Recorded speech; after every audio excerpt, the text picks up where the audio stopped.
Yeah. Brad? Yeah, turn on, you should be good. Yes? That's Is it okay. working? You're good. I think the plan is that someone's going to carve the cake Yeah. and pass it around or hand it out or something like that.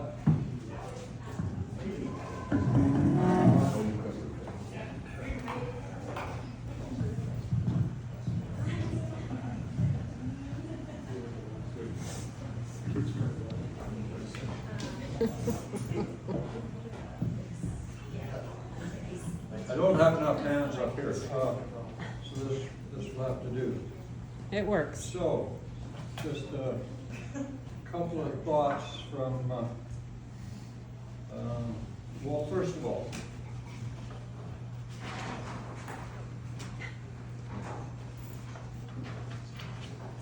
I had made some notes that Linda told me I should probably put some thoughts together because we anticipated that most retirements, there would be a wish for me to say a few words. So that's annoying. Do you hear me? It's better with it. It's better with it? It's better with it. Okay, well, first of all, I had crafted some notes that turned into some long notes, but we're not going to do all of the long notes. But I had started off saying welcome everyone and thank you for coming. I've changed that. Welcome friends and thank you for coming. Some observations from what previous speakers had mentioned. This piece of furniture I always took to be a lectern. It sits on a stand or sits on a podium. And never admitted to it being a bar. Lucille calls it a bar. I think, whatever it is, I believe it originally belonged to the Southern Alberta Building Trades Council. And that dates back probably 50 years now, 50 years ago. And we inherited it at 254 when no one else wanted it. We were smart enough to see the value in and keeping it. Where is she? I can't see Lucille. Oh, stand up.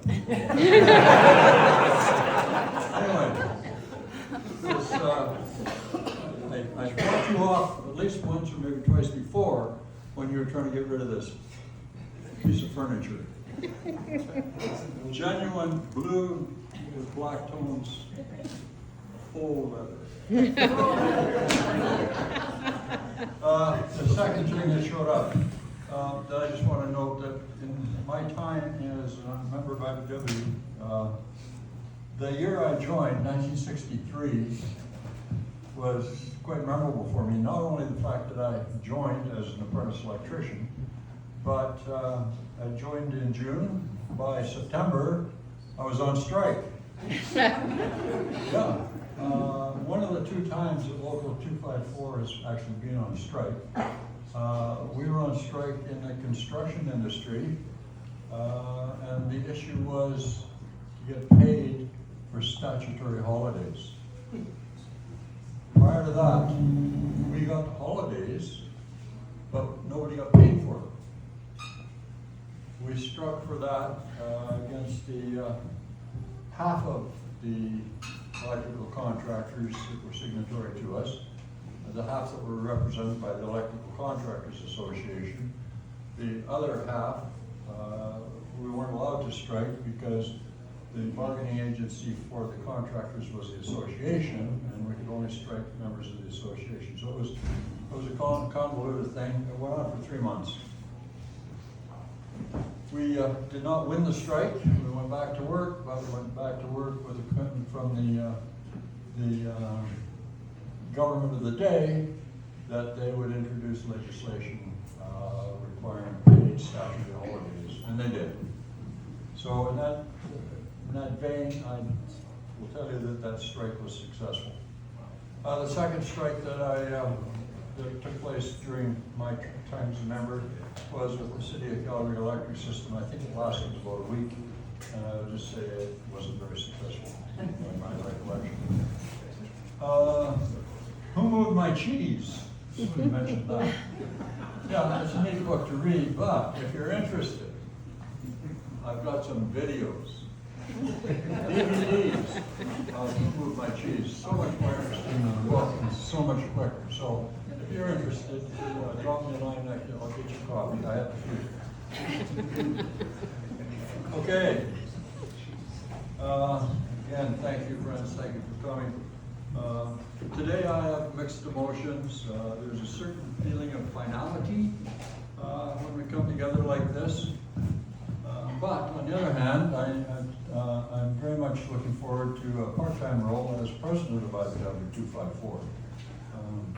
I get to see the people, still participate in a small way, and hopefully help pass on some of my experience or knowledge that I've collected over the years, assuming that I don't start losing my mind soon and forget it all myself.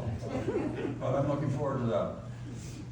I've been off for 6 months. I retired as of the end of December, and so I've been off for 6 months. The biggest, by far, the biggest missing for me during this 6-month period has been the people. All of you people, and a whole bunch of others. It's been the people. The relationships that I've had with all of you, whether it was daily, weekly, monthly, or just from time to time. I just can't begin to explain how important that has been to me over the time. As you were kind of told, I served 14 years as an assistant business manager, which in my view was a long apprenticeship, but it was. And I served 30 years as a business manager. During these years, I met and worked with so many amazing people within the IBW across North America and outside of IBW as well. So the most important thing, and the real reason why I would stand up here and speak at this point for now, is that is to say thank you. Thank you to all those who supported and helped me over the years.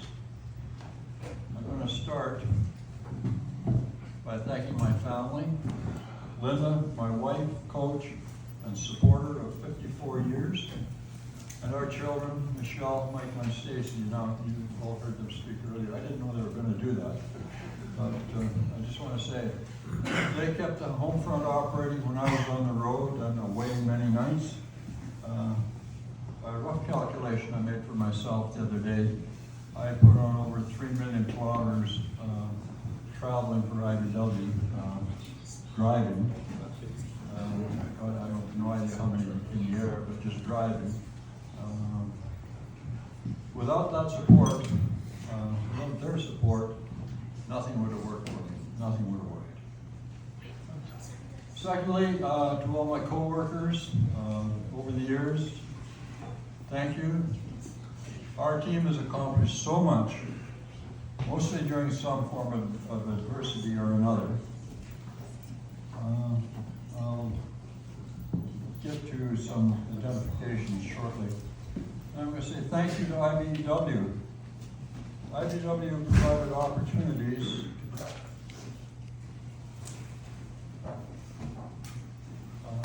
for me, multiple learning opportunities. They provided networks of help, and they instilled in me the value of lifelong learning. No one does it by themselves. It's because of others that I had any measure of success.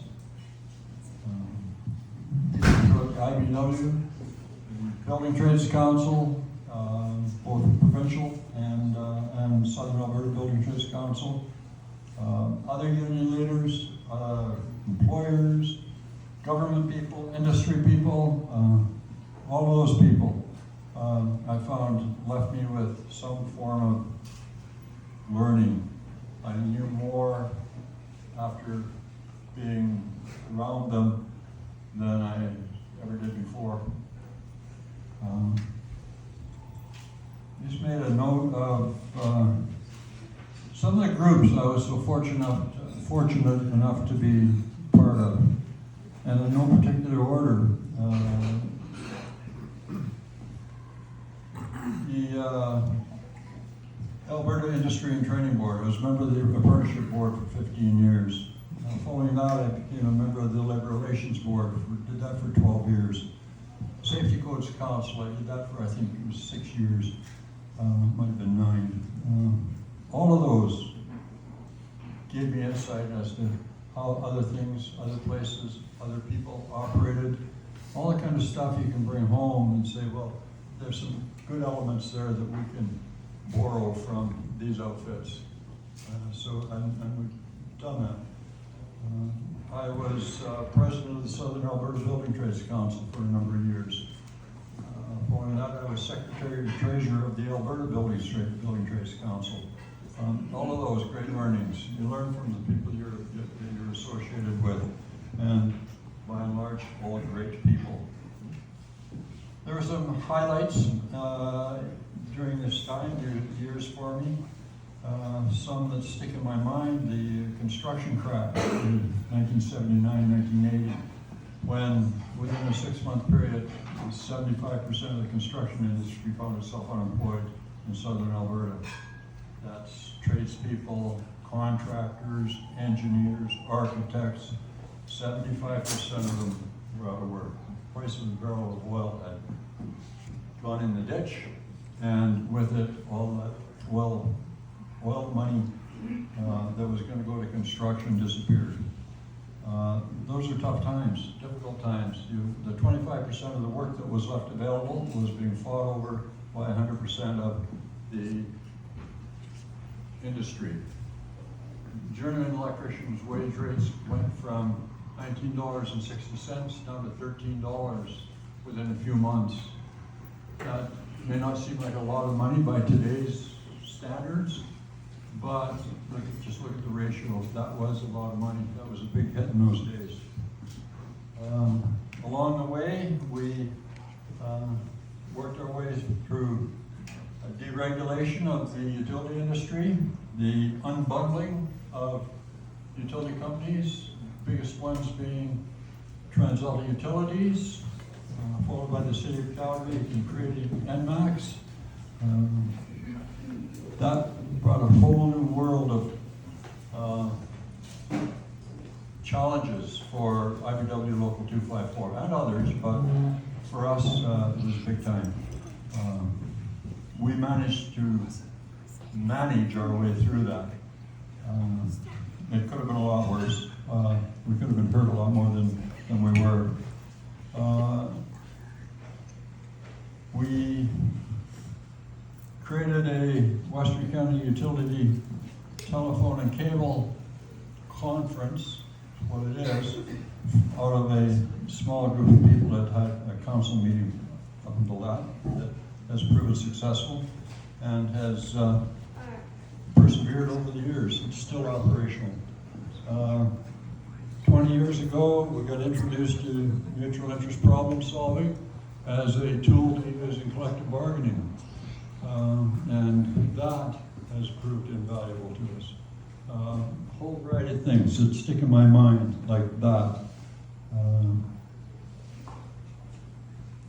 How could I ever forget the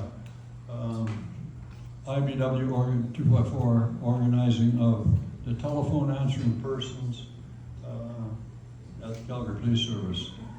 TIPS, which you now know today as Calgary 911. It started out with, I think, about 50 people. Suzanne Tarrant and Karen Stoshnoff were major parts of that group in the beginning, and I think there was about 50 people to start with. It's now well over 300 people in that bargaining unit. It has certainly grown, and that's been a challenge all the way, because I can remember being at the bargaining table initially with our bargaining team, and Duncan Hamilton from the City of Calgary's manager of Calgary Employee Relations Group today. He was a negotiator for the city, And we were faced with the two of us leading bargaining teams, and we were negotiating the number of pairs of pantyhose that would be included in the collective bargaining agreement for the telephone answering persons. And what color were these pantyhose? Yeah, different, just a different world. Worked well at the end, it worked well.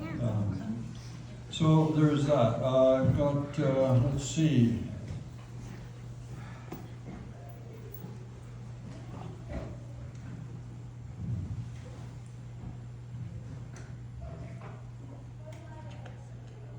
I was trying to make a list over the last few days, and even up to this morning, about people I'd like to recognize that have helped me, educated me, supported me in all these years.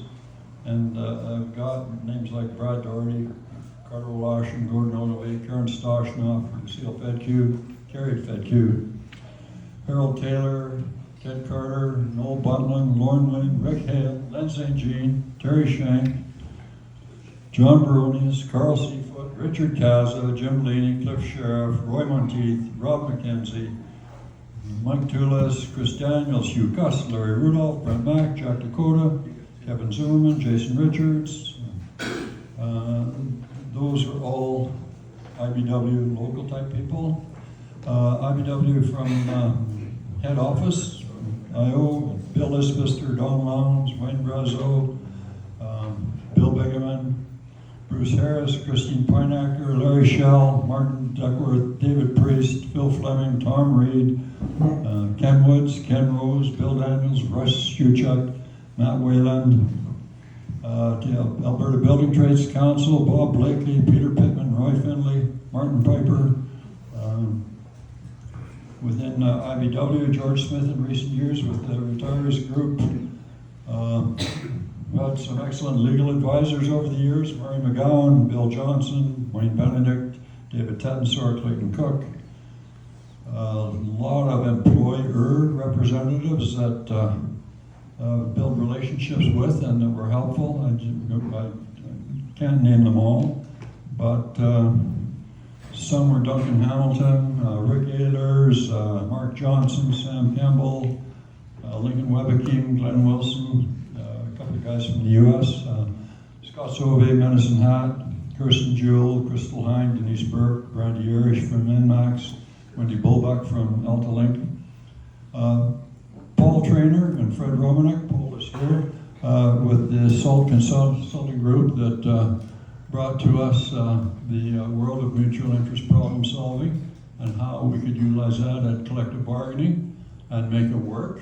And it served us well, although I would give it a 10-year life cycle, primarily because of the change of employer representatives or employer influencers causes it to have to, reinvent itself. I'm going to say every 10 years. That seems to be the pattern that we have. Other unions, Peter Marsden, Darcy Lamis from QP, Alex Chevalier from Calgary District Labour Council. There's a whole bunch of bargaining team people. I think we've had hundreds of bargaining team people, members that you always learn something from everybody. You learn from them what's going on down on the shop floor. IBW council guys that come to mind over the years: Jerry Larson, Jimmy Connor, Steve Southwood, all from local 10 IBW 1007. Mike Reinhardt from local 424, Glenn Couch from 2228, and Mike Semenak from local 348 and from 2228. The Alberta Energy Alliance group was created to assist us in utility bargaining. That was local 1007, local 254, utility workers of Alberta, the Canadian Energy Workers Association, United Utility Workers. The four of us, two of us IBW, two others, formed an alliance to exchange information, bargaining information, because we knew that employers were doing that. One of the most important groups that I've had the pleasure to serve with is our Shop Stewards Network, our Shop Stewards team, and there's been hundreds of them. They don't get paid for what they're doing. They're all volunteers, and sometimes we put horrendous pressure on them to deliver what we need, because whatever it is we're doing, we can't accomplish it without their help, their information, and their influence on the shop floor. Because sometimes when we're in the union office, we find ourselves at arm's length or more from the membership. And sometimes the only membership that we see are the 10% or 5% that show up at a union meeting from time to time. And it's really hard to gauge what's your membership thinking. What are their needs? What are their wants? And it's our shop stewards group that we nurture to be able to find that information and relay it back to us. They're one of the, maybe the most important resource that we have out there. So having said that, there's others. I think I've been through 8 or 9 vice presidents of IBW, starting with Ken Rose, Ken Woods, so on. I remember with Ken Woods, he was starting to bring us into the world of being involved in politics. And I took the opportunity, because I had the opportunity, to build a grassroots politics binder for IBW Canada. Some of you may still have it somewhere on a dusty shelf in your union office. Mike, Steve, you may have a copy of that. It's red and white. And I built that with some help from my teammates in Calgary because we thought it was important. We thought it was necessary to have some influence on government, and to have that, you need to have some political insight. So what we built was not something that says go chase this political party or that political party, but it was more an insight in how the government works, what some of the backgrounds are, and it was a start. Political involvement by the union today has become quite improved. It's working, at least on the federal level, and from varying provinces, it works to a lesser or greater degree. We're probably an outlier in Alberta, where it's a little trickier for us to try and influence our members politically. They don't like it, they don't want it. So we have to walk carefully when we're trying to at least get them to vote, that sort of thing. I diverted myself here a little bit. All those international vice presidents all had a different world that they worked in, and I was fortunate to be along with them in those worlds. The past 30 years have seen constant change in our industries and union employer protocols. The only guarantee I can give you guys for now, for the next 30 years, is that there's going to be more change. It's my sincere belief that the IBW 254 will be ready to take on that change, no matter what form it takes or what it looks like. Personally, I will do everything I can to prepare us for these coming years.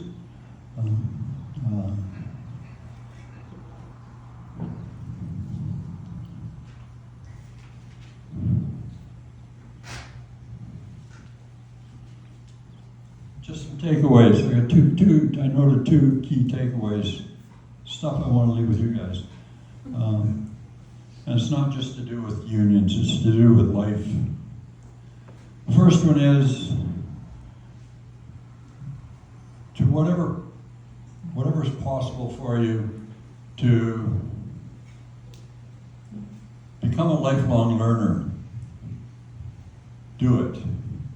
Any opportunity, every opportunity, do it. You can't lose. The second one is life and work is all about relationships.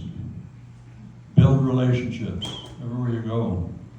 And just because you're a union leader and the person on the other side of the table is a company leader, I guarantee you, if you build a relationship, you're going to find it much easier to get the job done and do a better job of representing your members on one side or your company on the other side. Build the relationship. Those are the only two I have for you, but I think they're two of the most important ones. So that's my key takeaway for you. I wish health and happiness and good fortune for all of you, to all of you. Thank you so much for coming today. My family and I appreciate it very much. And for those of you who put all this together, thank you so much. It's great. It's absolutely great. Now we can enjoy some cake.